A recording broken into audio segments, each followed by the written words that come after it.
근데 오늘 우리가 읽고 있는 이 본문의 말씀은 단지 한 사람의 꿈이나 어떤 집단의 꿈이 아니라 하나님의 꿈이기도 하는 겁니다. 하나님이 가지고 계신 꿈이에요. 그 마음속에 가지고 계신 꿈, 하나님이 이루기를 원하시는 꿈이에요. 오늘 본문 말씀을 보시기를 바랍니다. 여기에는 베드로와 요한이 제9시 기도 시간, 오후 3시 기도 시간에 성전에 들어가다가 그 앞에 날마다 구걸하도록 그렇게 놓여져 있는, 나면서부터 걷지도 못하고 뛰지도 못하던 그 사람, 그 한 거린을 만나게 된 것입니다. 근데 그 거린을 만나면서 무슨 일이 발생했죠? 그 전에는 물론 이 사람을 향해서 사람들은 그냥 돌 몇 푼 집어주는 걸로 자기의 어떤 그 의무를 다했어요. 근데 지금은 그렇지 않아요. 베드로와 요한도 이전에는 무시하고 혹은 몇 푼 집어주고 갔겠죠. 근데 이번에는 어떻게 됐죠? 완전히 판이하게 달라진 것을 보게 된 겁니다. 그래서 그 사람이 나 한 푼 주십시오 그랬을 때 베드로와 요한은 나는 네가 원하는 금과 은은 나에게 없다. 그러나 내게 있는 것으로 너한테 주는데 나사렛 예수의 이름으로 일어나 걸어라. 그래서 이 사람이 벌떡 일어섰어요. 온 예루살렘이 발칵 뒤집혔습니다. 왜냐하면 성전 들어가는 사람은 그 사람, 거기 있는 그 사람이라는 걸 아니까. 그래서 마침내는 이 사람을 기화로 해서, 그래서 베드로와 요한이 많은 군중들 앞에 등장을 해서 12사도가 소리를 높여서 예수 그리스도가 죽으시고 부활하신 주님이시라고 하는 것을 선포하기 시작했어요. 그러니까 사내들인 공의회라고 하는 그 의회가 모이게 됐습니다. 최고 의결권을 가지고 있는, 입법, 사법, 행정의 모든 것을 다 가지고 있는 사람들이에요. 이 사람들이 모여서 이거 지금 우리들의 기득권에 반하는 행위가 나오고 있다. 기득권이라는 게 뭐예요? 예수님도 그들은 처형했어요.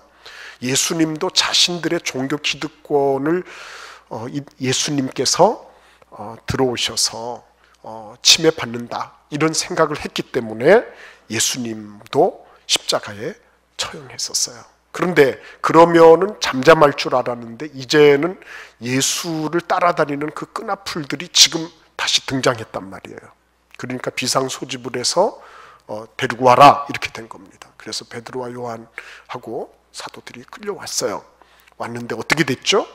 그 옆에 같이 병 나았던 사람도 같이 묻혀서 온 거예요. 그래서 지금 재판을 하고 있는 겁니다. 이 사람들이 굉장히 지금 아주 예민해져 있어요. 누가 예민해져 있죠? 이 사내들인 공의의 사람들이. 왜 예민해져 있냐면 이런 것 때문에 예민해져 있어요. 우리 같이 한번 오늘 말씀에 13절 말씀 14절까지 같이 한번 쭉 읽어보도록 하겠습니다. 그들이 베드로와 요한이 담대하게 말함을 보고 그들을 본래 학문 없는 범인으로 알았다가 이상히 여기며 또 전에 예수와 함께 있던 줄도 알고 또 병 나은 사람이 그들과 함께 서 있는 것을 보고 비난할 말이 없는지라. 여러분 여기 보시면 세 가지 때문에 이들은 굉장히 곤혹스러웠어요. 첫째는 이 베드로와 요한이 학문 없는 범인으로 알았다 이렇게 얘기했습니다. 가방끈 없는 사람으로 알았어요. 근데 이 베드로와 요한이 너무 말하자면 너무 웅변을 잘하는 거예요. 자기들 앞에 서 있으면 좀 주눅도 들고 그리고 뭔가 좀 말도 더듬거리고 이렇게 뭐 어디 논리에 안 맞는 그런 씨알도 안 먹히는 그런 소리를 벅벅거려야 되는데 그렇지 않은 겁니다. 여기서 학문 없는 범인으로 알았다 이 얘기는 무슨 얘기냐면 이 베드로와 요한이 정식으로 랍비 교육을 받은 적이 없다는 거, 그것을 의미하는 겁니다. 랍비들은 자기 그 휘하의 제자들을 양육하는 것이 그게 랍비의 아주 중요한 책무 중에 하나였습니다. 그런데 이 베드로와 요한이 한 번도 랍비 교육을 받은 적이 없죠. 당연한 것 아니겠습니까? 근데 이 사람들이 그렇게 뭔가를 잘하고 있는 거예요.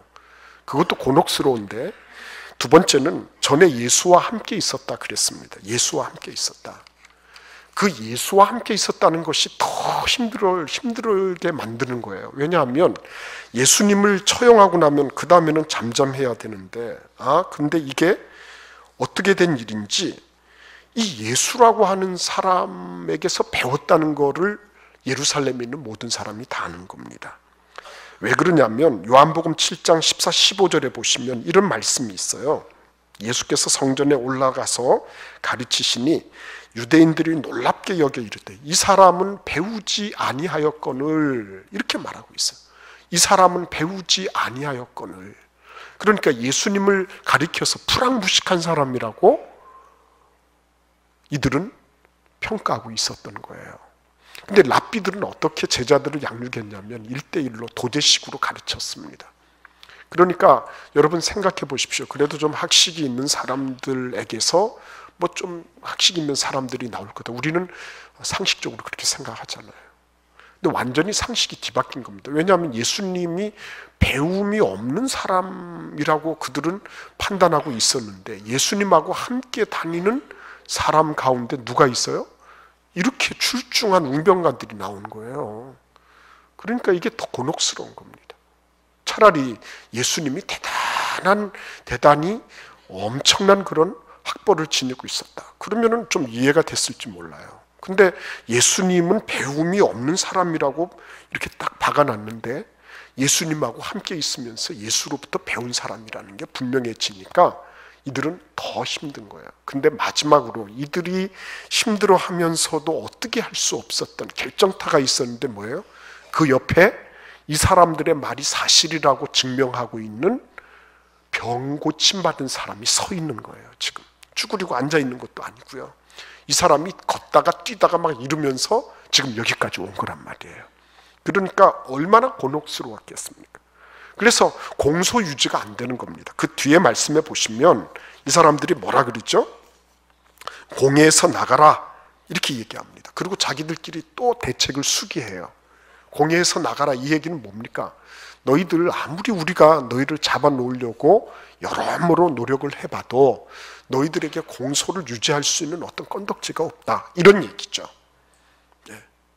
그러니까 여러분 이런 것들을 가만히 생각을 해보면 가장 그때 당시 산헤드린 공의회가 모여서 그 당시의 모든 유대 팔레스타인 전체를 이들이 다스리고 있었는데 이 최고의 갑들, 슈퍼 갑들이 지금 그 갈릴리에서 고기 잡고 비린내 풍기던 이 어부 출신들, 이 사람들을 제대로 컨트롤을 못하는 거예요. 제대로 감당이 안 되는 겁니다.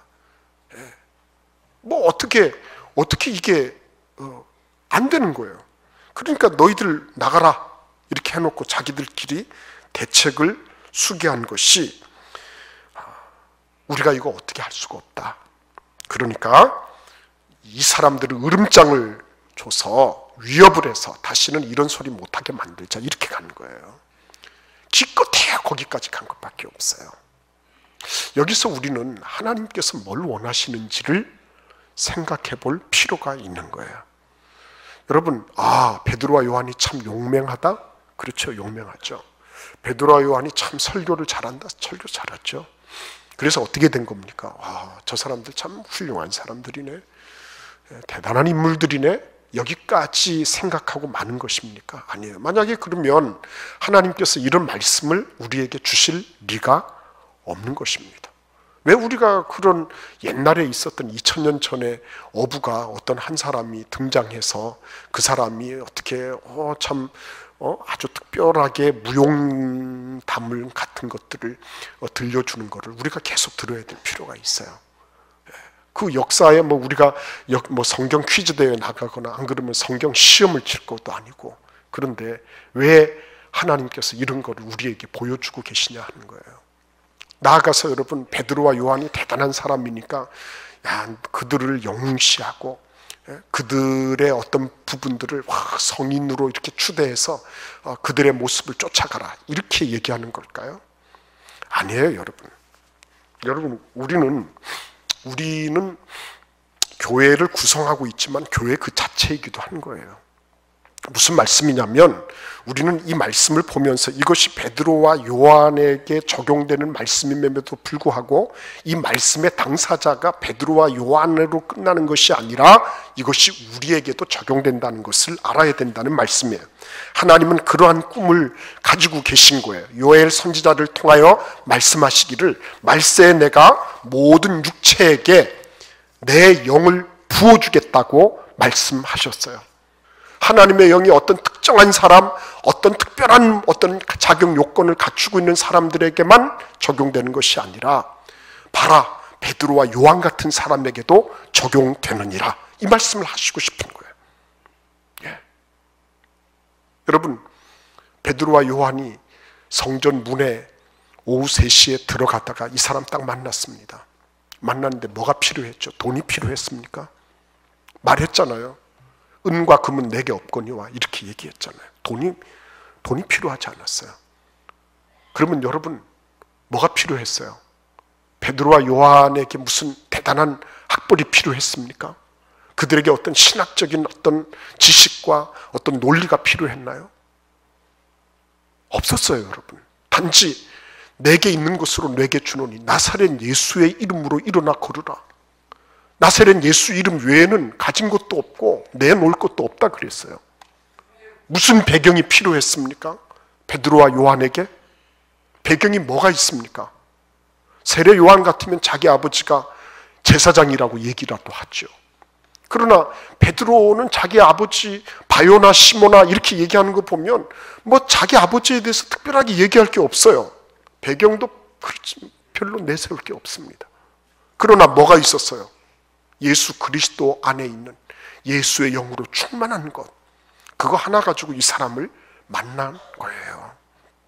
그러니까 여러분, 구약 성경에 보면 그런 내용 나옵니다. 민수기 11장 이하에 보시면 엘닷과 메닷이라는 사람이 등장해요. 모세가 70인 장로를 소집했는데 이 엘닷과 메닷은 나오지 않고 자기 진영 안에 그냥 있는 거예요. 불순종하고 고집 피우고 있는 거예요. 그런데 들리는 바가 뭐냐면 이 엘닷과 메닷도 다른 사람들처럼 예언하고 있다는 거예요. 그래서 여호수아가 극구 만류합니다. 모세여 그들을 말리소서, 이렇게 여호수아가 만류하고 나섭니다.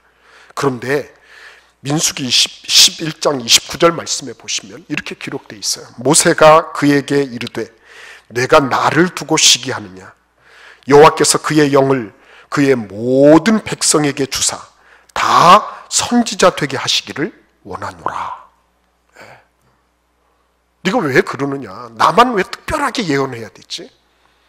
그게 아니라 그의 영을 그의 모든 백성, 70인 장로뿐만 아니라 모든 백성에게 다 부어주사 다 선지자 되게 하시기를 원하노라. 이게 모세의 말인 것 같습니까, 여러분? 하나님의 마음을 모세가 대변한 것 아니겠어요? 하나님의 마음을. 예. 여러분, 우리 하나님께서 어떤 누구에게 특별한 무엇을 주시는 경우가 있습니다. 그러나 하나님은 모든 육체에게 내 영을 부어주시겠다고 약속하신 분이에요. 베드로와 요한을 영으로 만드는 게 그게 이 본문 말씀의 주된 요지가 아니에요. 우리가 봐야 될 부분은 뭐냐면 이렇게 돈도 백도 배경도 학벌도 아무것도 없이 세상 사람들에게는 이리 치이고 저리 치이고 슈퍼 갑이 아니라 그냥 갑이 돼도 시원찮은데 을이 아니라 이것은 그냥 이루 말할 수 없는 슈퍼 을과 같은 그런 사람들, 이런 사람들이 어떻게 하나님 앞에 쓰임받을 수 있었냐 하는 거예요. 하나님은 우리가 지금 2000년을 격해 있지만 여전히 어제나 오늘이나 동일하신 하나님이시기 때문에 그 하나님께서 베드로와 요한을 사용하신 거 보니까 돈도 백도 배경도 학벌도 없는 그 사람을 사용하신 거 보니까 우리도 어떤 처지에 있든지 하나님의 쓰임을 받기를 원하신다는 것, 하나님은 그런 꿈을 꾸고 계신다는 것, 그것이 오늘 우리가 주의 말씀을 읽으면서 보게 되는 하나님의, 읽게 되는 하나님의 마음인 것입니다. 그래서 여러분, 오늘 이 말씀 속에 우리는 베드로와 요한이 그러면 어떻게 해서 이런 일들이 가능하게 됐을까 하는 거예요. 처음부터 이들이 영웅이 되려고 작정했을까요? 처음부터 베드로와 요한이 나도 한번 그래도 예수님을 몇 년 따라다니고 성령도 내가 받았는데 까이거 내가 한번 해보겠습니다 이러고 등장하는 걸까요? 아니에요.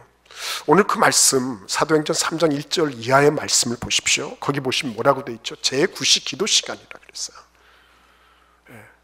오늘 이 사람들이 가지고 있었던 것은 뭐냐면 일정한 시간의 법칙이에요.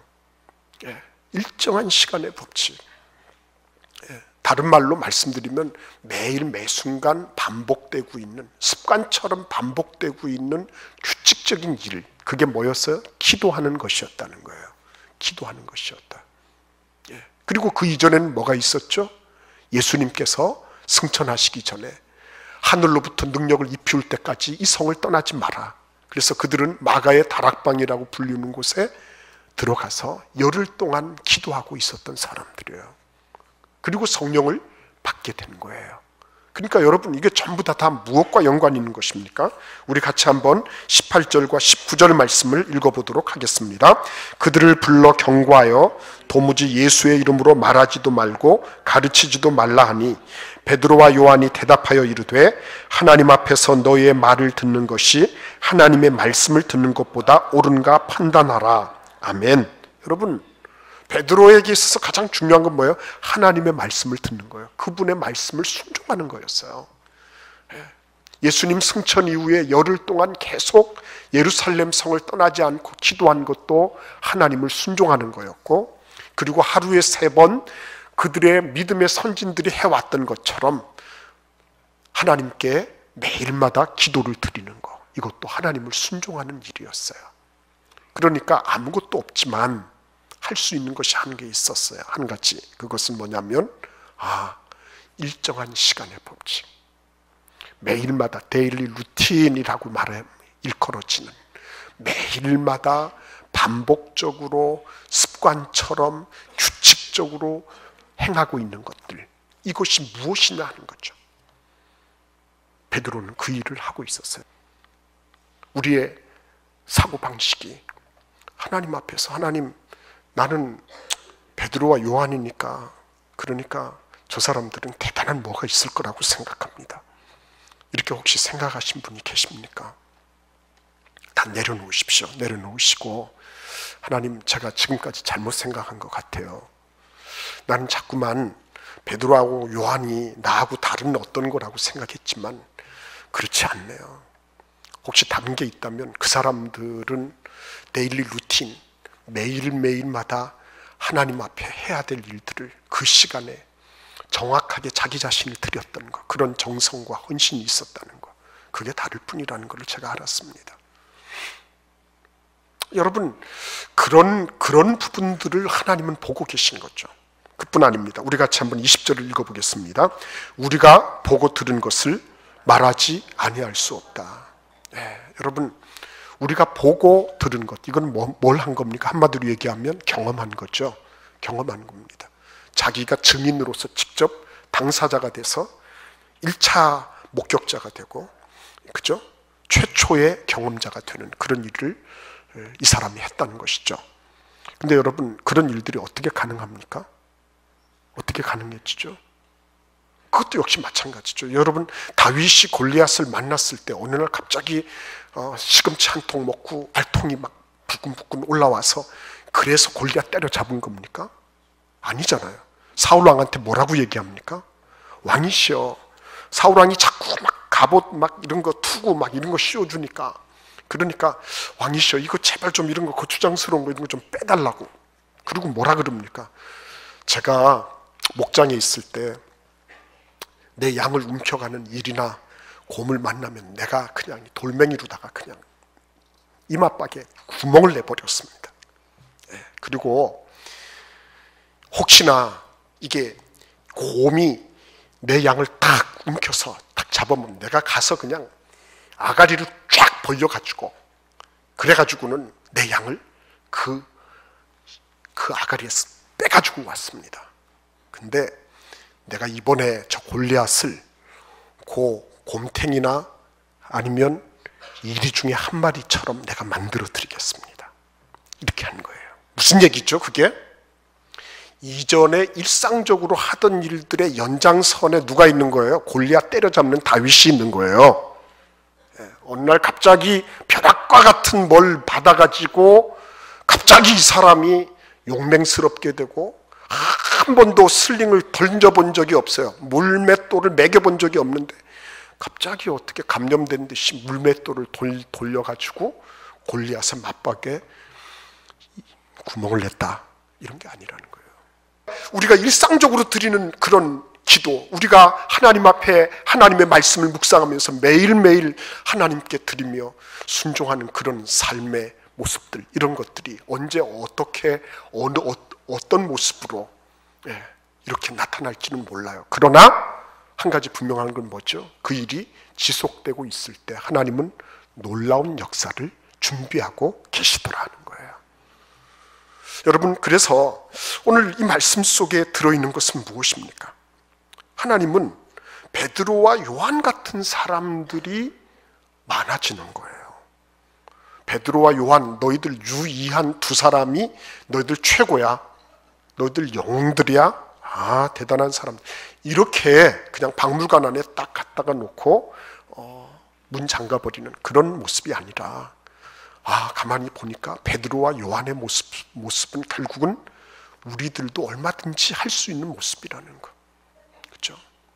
그래서 저는 알고 있어요. 어떤 분은 점심시간 동안에 30분 안에 밥을 먹고 다른 분들이 뭐 어디로 산책을 가고 뭐를 하고 이러는 동안에 내가 일정하게 내 시간을 떼서 하나님의 말씀을 묵상하겠습니다. 그런 분들 아침에 가셔서 나는 꼭 다른 업무를 시작하기 전에 먼저 하나님께 내 기도 제목을 놓고 기도 노트를 펼쳐서 기도하며 시작하겠습니다.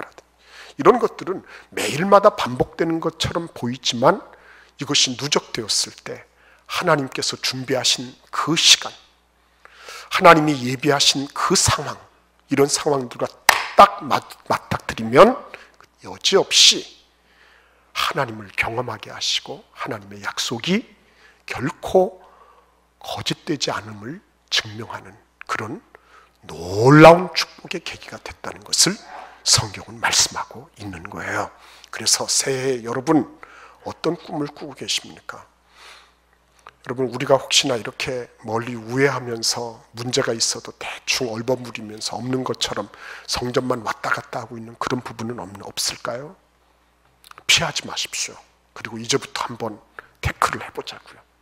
하나님, 저도 베드로와 요한이 그랬던 것처럼, 안나 여선지자가 그랬던 것처럼 하나님, 저도 주님 앞에 엎드려서 하나님의 도우심을 얻고, 그리고는 제가 일정한 시간을 주님 앞에 드려서 그 시간 동안 하나님이 어떤 일을 행하시는지 내가 보기를 원합니다.